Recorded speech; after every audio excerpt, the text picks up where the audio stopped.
안녕하세요. 따뜻한 책 한 잔입니다.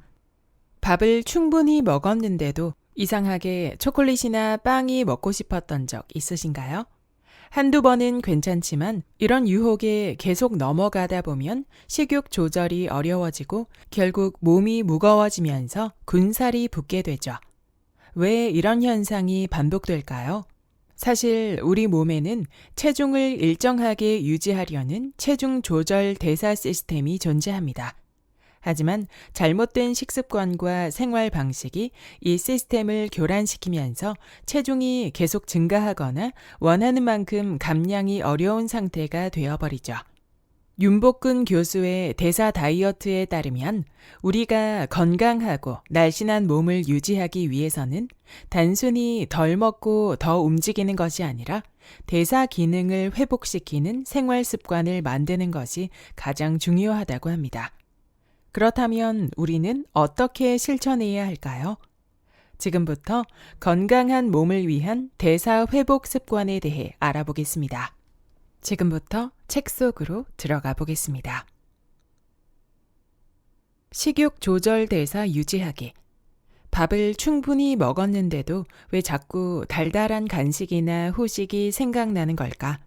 왜 자꾸 음식의 유혹에 넘어가는 걸까?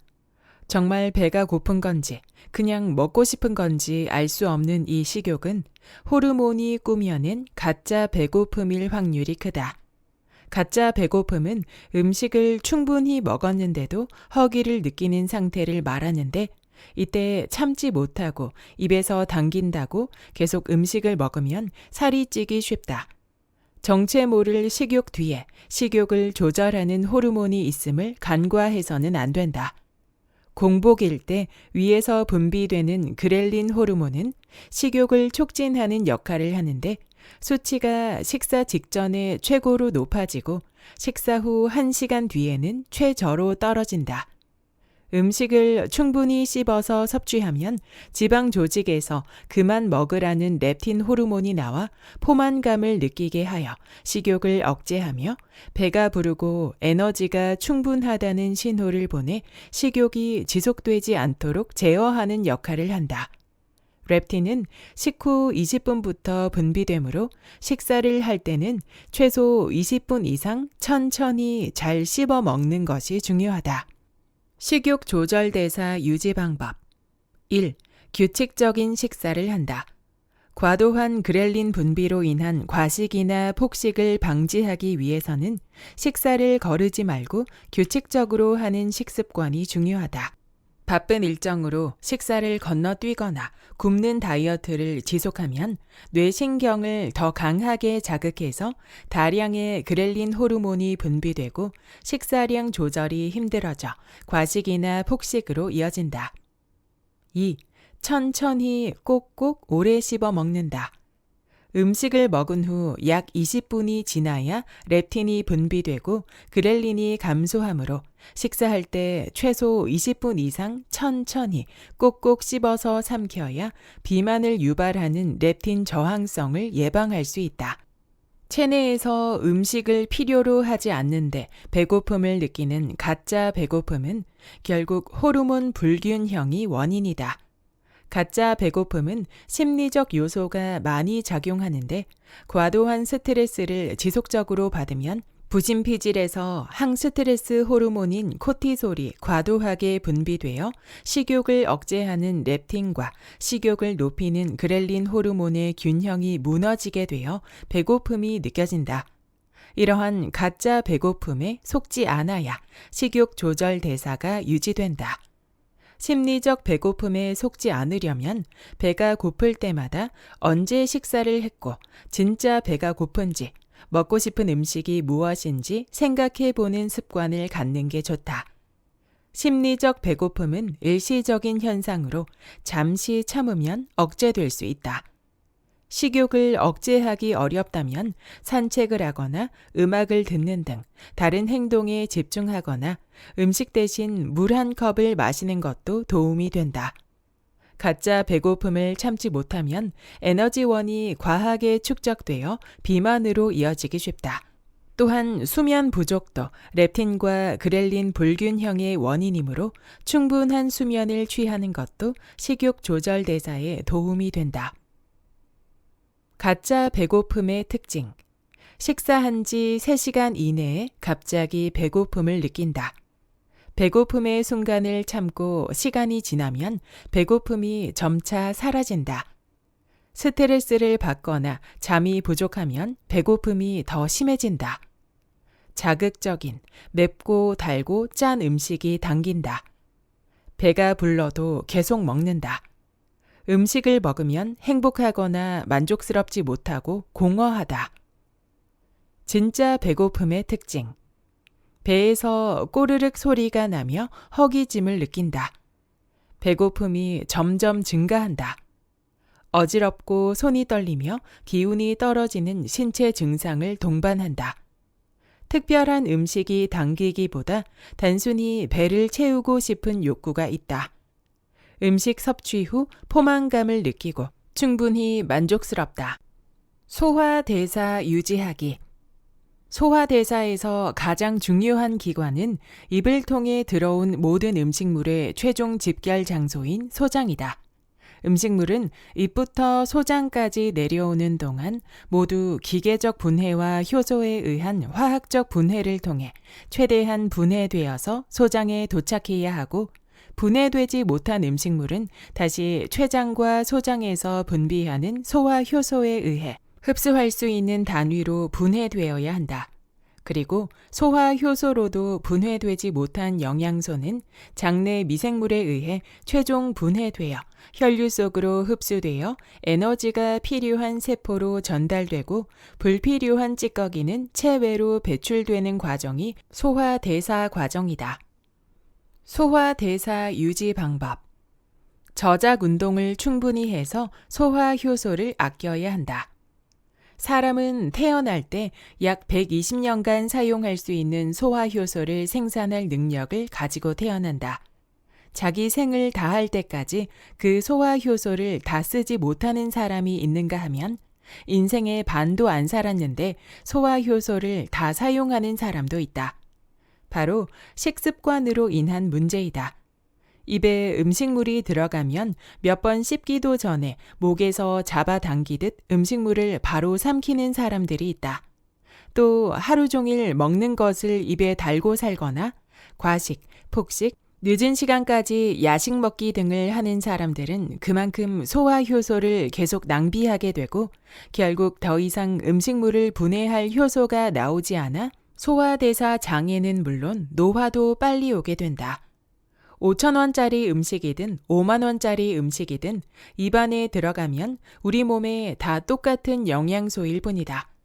어떤 음식물이든 입을 통해 인체로 들어가면 반드시 소화 과정을 거쳐 최종 분해된 영양소가 세포에 들어가 세포 호흡으로 생명 유지를 위한 에너지를 만들게 된다. 입을 통해 들어간 음식물은 입안에서 잘게 부수고 찢고 으깨고 혼합하는 저작 운동, 분절 운동, 혼합 운동을 통해 탄수화물을 분해하는 소화 효소인 아밀라제를 발라 다당류인 탄수화물을 이당류인 엿당으로 최대한 분해하여야 췌장에서 아밀라제를 빌리지 않아도 되고, 그만큼 소화 효소도 아낄 수 있다. 즉, 귀한 소화 효소를 아끼는 방법은 입안으로 들어온 음식물을 대충 넘기는 것이 아니라 충분히 30회 이상 씹어서 천천히 내려보내기를 습관화하는 것이다. 물에 말아먹는 습관을 개선한다. 소화가 안 될 때 밥을 물에 말아먹는 습관은 오히려 소화를 더 방해하는 무지한 식습관이다.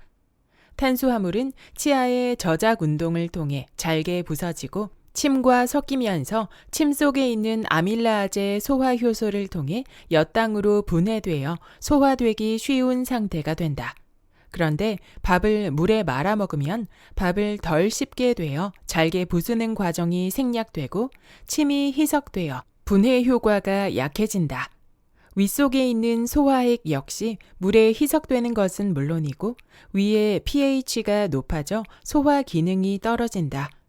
소장에서도 췌장액, 소장벽에서 분비되는 소화액, 간에서 분비되는 담즙 등 여러 소화액이 섞이는데 밥을 물에 말아 먹으면 장내가 알칼리 상태를 유지하기 어려워 소화에 도움이 되지 않는다.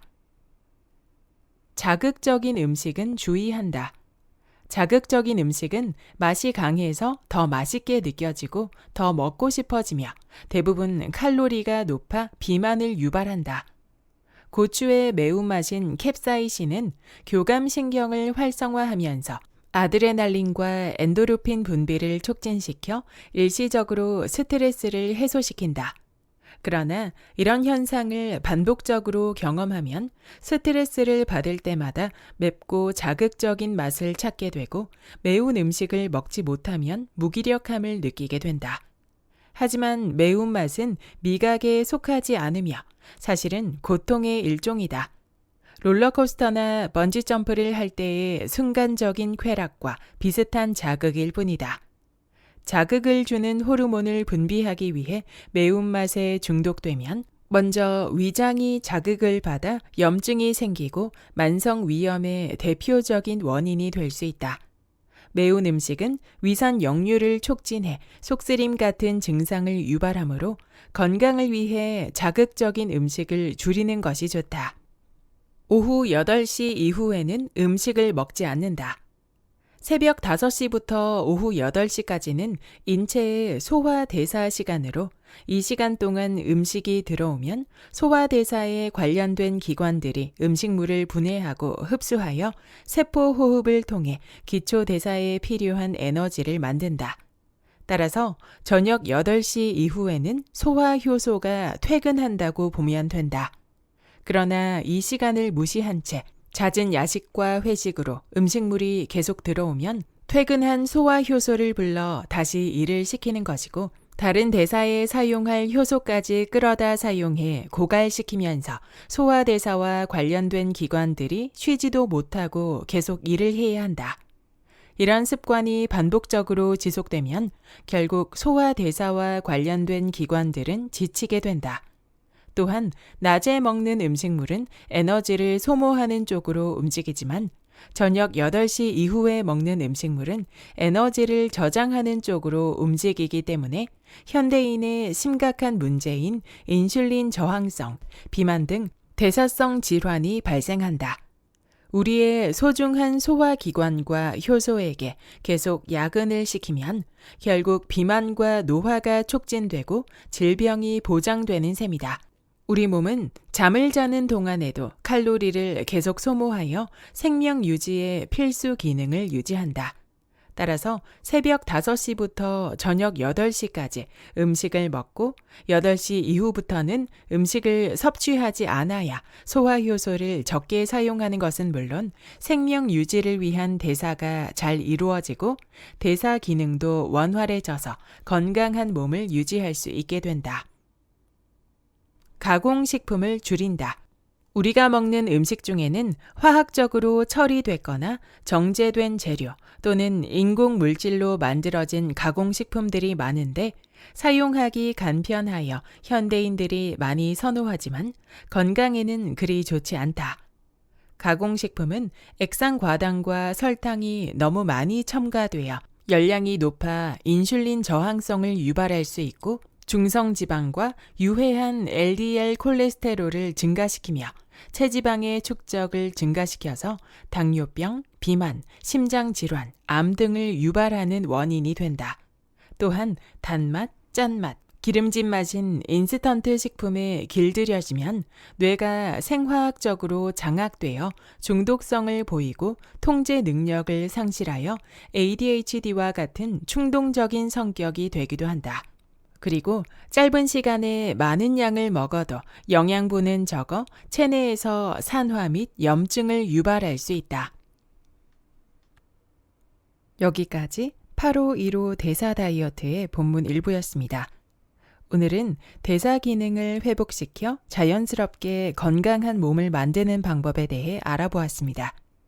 핵심은 단순히 덜 먹고 더 움직이는 것이 아니라 우리 몸의 대사 시스템을 최적화하는 생활 습관을 실천하는 것이죠.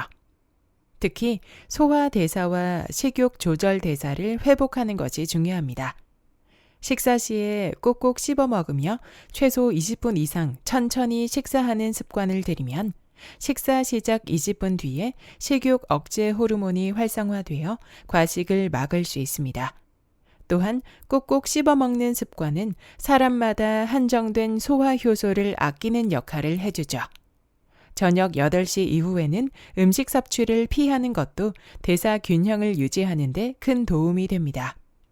이런 작은 습관을 꾸준히 실천한다면 굶거나 무리한 운동 없이도 몸이 자연스럽게 균형을 되찾고 건강한 상태를 유지할 수 있습니다.